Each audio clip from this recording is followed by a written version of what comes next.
You work hard to pay for every square foot of your home, and still so much of it goes to waste.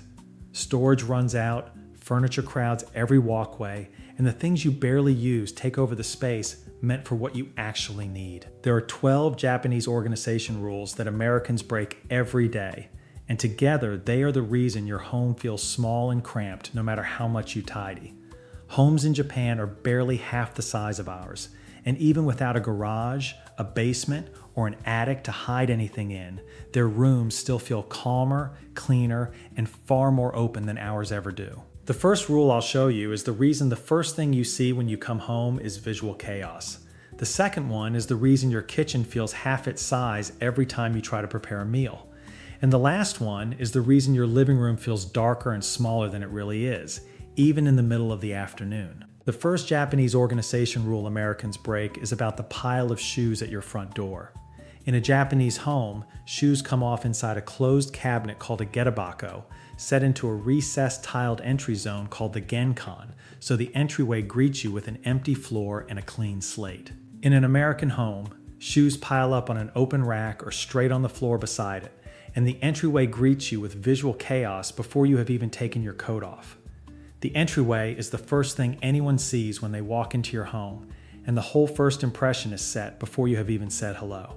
Every pair of shoes on that floor becomes part of that impression, whether you want them to or not. In a narrow hallway, the open rack itself takes up half the walkway, so you end up with neatly organized shoes and even less room to get past them. The genkan has been the Japanese entryway standard for centuries, and every home has one, no matter how small. The reasoning is that the entryway is not really for storing shoes. It is the place where the outside stops and the rest of the house begins. An open shoe rack organizes the pile without ever removing the pile, which is why it never actually solves the problem. The solution is to fit in a slim tilt-out shoe cabinet like the IKEA stall or Bissa, which holds shoes at an angle so the cabinet does not stick out into the room. You can add a low bench for the 2 or 3 pairs in daily rotation if you have the space, and make sure to fix it to the wall, especially if you have children. Go and measure the width of your entryway tonight, because these cabinets come in widths from about 12 inches up. The entryway is one place clutter has taken over without you noticing. The kitchen is another. The second rule is about the kitchen counter. In a Japanese kitchen, the counter is almost completely empty because tools hang off wall rails and appliances stay inside cabinets, so the flat surface stays clear for cooking.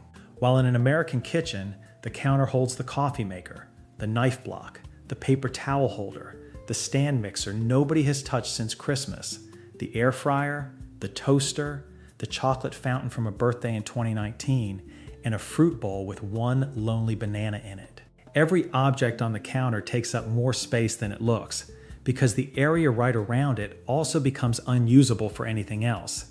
That is why you actually chop on a 9-inch square in the middle of the counter, no matter how big it is, because the dead space around the coffee maker, the knife block, and the paper towel holder has taken over the rest. You end up with 6 machines designed to make cooking easier and nowhere left to prepare the food. The Japanese reasoning is that every appliance sitting on your counter is using up space you paid for, and most of them are not used often enough to earn that space. Your countertop is meant to be workspace, not storage for gadgets you use twice a year. The fix is to reserve your counters for the 2 or 3 appliances you use nearly every day, and everything else lives inside a cabinet. If something has not come out in a year, be honest about whether it deserves the storage at all. And before you buy another single-purpose gadget, see if you can borrow one first, because it is much easier to return someone else's waffle maker than to find a permanent home for your own. Clear one appliance off the counter tonight and see if you miss it in a week. That is one flat surface every guest sees when they walk in. The next one is the flat surface every guest sits on. The third Japanese organization rule Americans break is about the sofa in your living room. In a Japanese living room, a sofa carries 2 or 3 cushions and a single throw, all chosen for a reason, so the sofa is actually a place to sit. In an American living room, the sofa carries 8 decorative cushions and 3 folded throws. And the first thing anyone does before sitting down is move half of them onto the floor. Every extra cushion is taking away seat space, and every extra throw is adding more visual clutter to a room that already feels crowded. The cushions were supposed to make the room feel more inviting, But at some point, they stop adding comfort and start adding another thing you have to tidy every day. If moving pillows onto the floor is part of your evening routine, the sofa has stopped working as a sofa. The Japanese concept behind this is called ma, which means the empty space in a room is something you keep on purpose, not something you should be trying to fill. The empty part of the sofa is the whole point of the sofa, because if you have to clear it before you can sit, the cushions have taken over from the seating. The solution is 2 or 3 cushions on a standard sofa, 4 or 5 on a large sectional, and 1 or 2 throws that you actually reach for. Store or donate the rest, because you still get the color, pattern, and texture without every seat being buried. Count the cushions on your sofa tonight, and if it is more than 5, remove 3 and see if you even notice. The Japanese are not tidying harder than you are. They are building the room so clutter has nowhere to collect in the first place. And if keeping your whole home clean and organized matters to you, I have put all the Japanese methods they use to keep their homes spotless and in order into this book. Scan the QR code on screen or click the link in the description to get your copy and transform your home while you save money. Now, back to the rules, and this next one is hiding in plain sight in almost every bedroom. In a Japanese home, every object has a fixed place it belongs to, an idea called teichi, so nothing drifts around and nothing ends up in the wrong spot for weeks at a time. In an American home, the bedroom armchair was bought for a fantasy of sitting there with a book and a cup of tea, and in practice, it is the place clothes go when they are not quite dirty enough for the wash, but not quite clean enough for the wardrobe. A chair without a real purpose will always end up collecting laundry, and it has nothing to do with your discipline. Any piece of furniture in any bedroom that lacks a fixed use will drift toward becoming a laundry pile over time, because the chair gives nothing else a place to go, so everything ends up on it instead. A chair that is only there to look nice is really just a laundry rack waiting to be used as one. The Japanese reasoning is that every object in the house should have a specific place where it belongs, and a chair that is only there to fill a corner has no real place at all. If you genuinely sit there in the evenings, keep it, because your home should support the way you actually live. But if it is really an upholstered laundry pile, remove the chair and deal with the habit instead, because a few hooks in a basket or a small dresser will do far more for the room than the chair ever did. That was one piece of furniture nobody sits on. The next mistake is a whole set of furniture nobody sits on. The 5th Japanese organization rule Americans break is about the furniture you bought for guests who barely come. In a Japanese home, furniture is scaled to the Tuesday household, which is to say the people who actually eat there on a weekday night, and extra guests sit on floor cushions called zabuton that come out of a cupboard and go back in. In an American home, the dining table seats 10 because the extended family comes over at Christmas, and every ottoman, poof, and extra chair in the living room is there for a party that happens twice a year. The Christmas table now narrows the walkway all year, and no one actually wants to spend an entire evening perched on a backless poof, no matter how lovely it looks. You designed a room around 1 or 2 meals a year, and you are living inside the aftermath every single day. A room built for a party you host twice a year is a room you sit inside every other day of it. The Japanese reasoning is that a home is furnished for the household that lives in it, not for the household that visits it. The fix is a dining table sized for your daily household, ideally with an extension leaf you can pull out for larger groups and stackable chairs you can put away between visits. For the living room, start with comfortable seating for the people who use it every day, and bring in a dining chair or a compact stool when guests arrive. That is the same mistake at furniture scale. The next one is the same mistake at room scale. The 6th Japanese organization rule Americans break is about the most expensive room in your house. In a Japanese home, one room does many jobs across a single day, and the concept is called ichi shitsu to yo, meaning one room, many uses. The futon rolls out at night and rolls away in the morning, and the same room becomes a bedroom, a living room, and a workspace across 24 hours.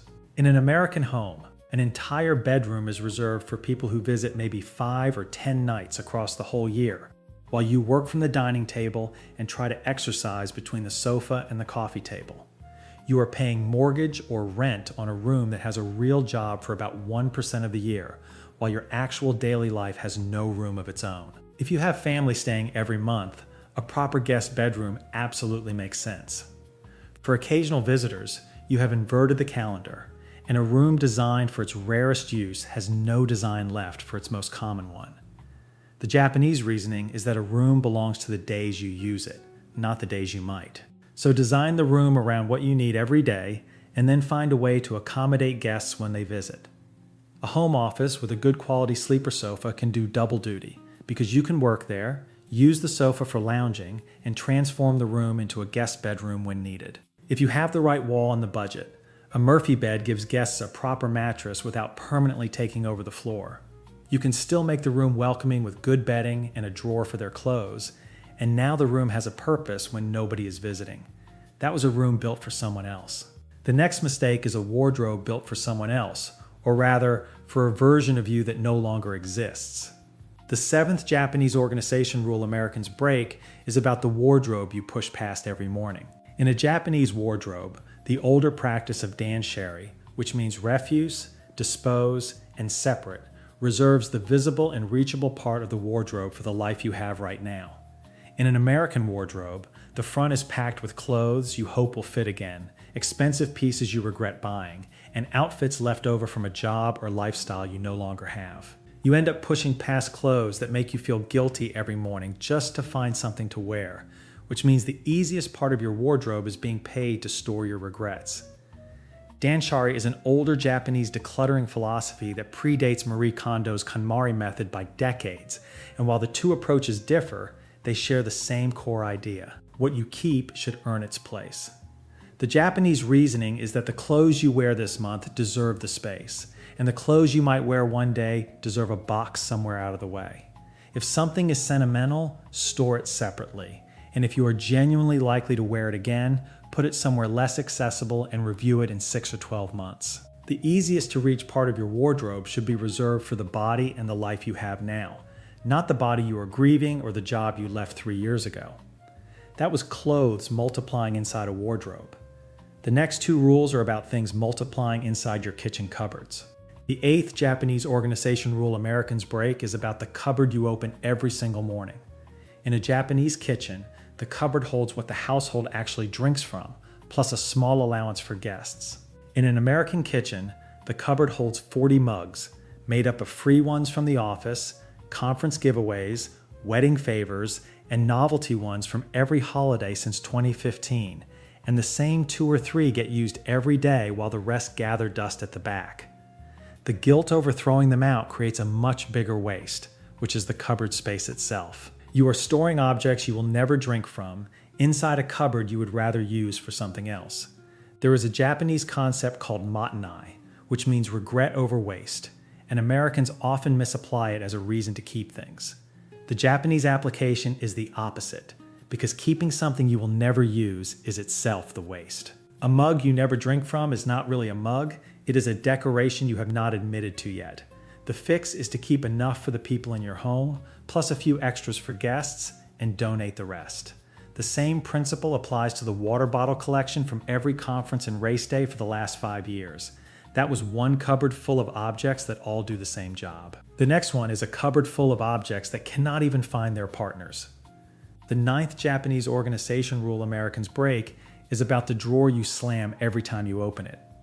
In a Japanese kitchen, storage is bought as a system, one time, so every container nests and every lid fits every base in its size class. In an American kitchen, the container drawer is bought one crisis at a time, with a set from Target in 2019, a pack from Costco in 2021, and a random 3-pack from the grocery store last month, so half the drawer is air-trapped between badly stacked plastic. Every lid belongs to a container you cannot find, and every container belongs to a lid you already threw out. You can reclaim an entire drawer just by making the containers stack properly, because a container without its lid is not really storage, it is a bowl. The Japanese reasoning is that storage is infrastructure, and infrastructure should be bought as a single system for the whole job, not piecemeal in response to whatever went wrong that week. Start by matching every container with its lid tonight and removing the orphans.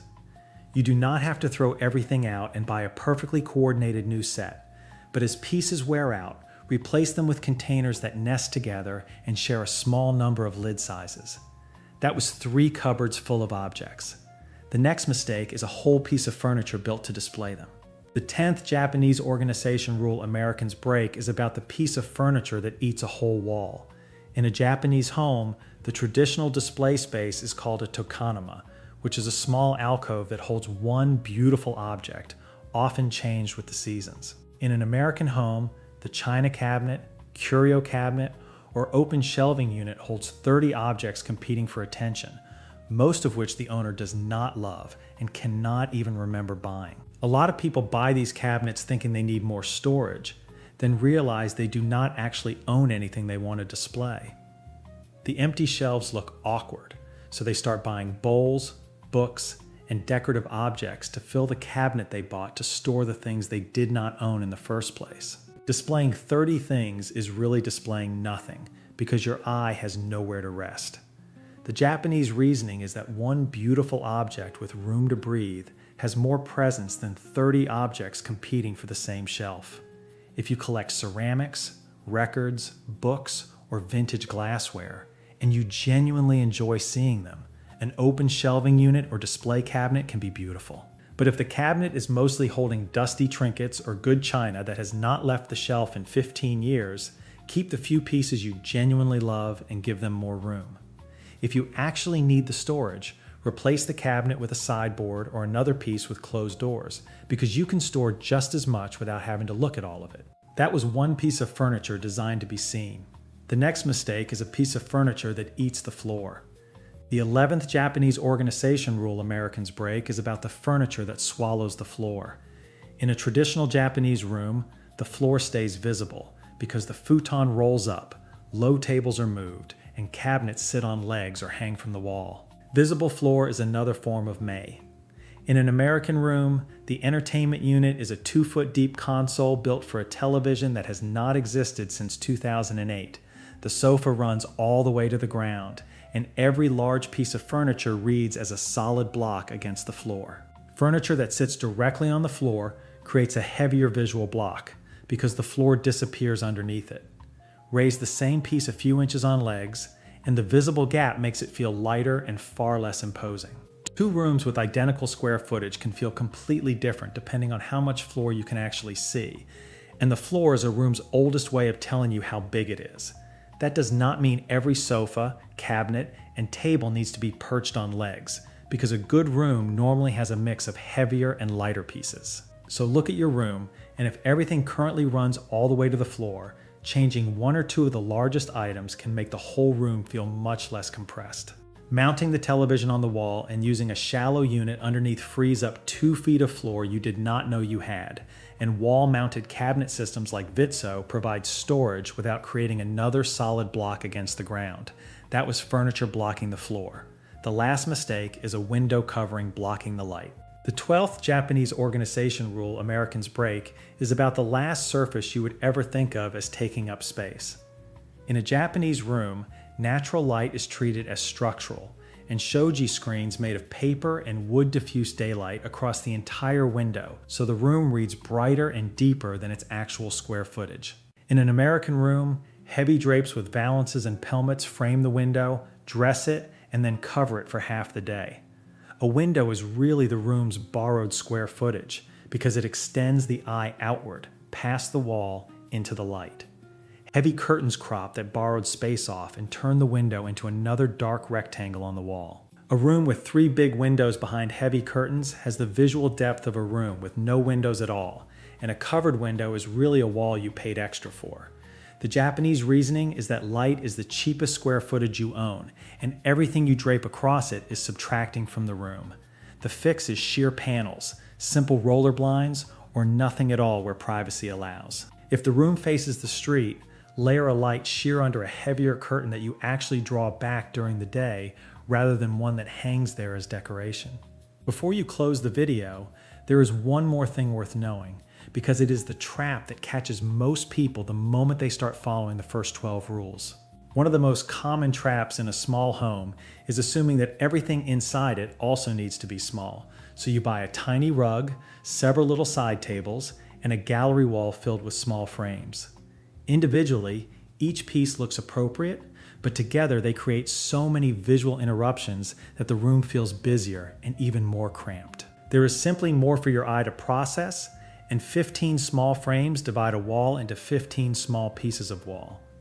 Compare that with a room that has a full-size sofa, one solid coffee table, and a rug big enough to sit under the whole seating area.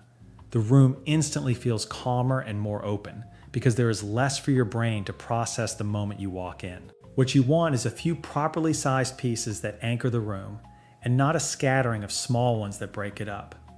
Every one of those rules came from the same 4 ideas. Empty the counter, hide the pile, show the floor, and let the light in. And there is a quick test for any room in your house. Can I see the floor? Can I see the counter? Can I see out of the window without pushing something aside? Is the entryway clear when I walk in? Any question you answer no to is the place to start.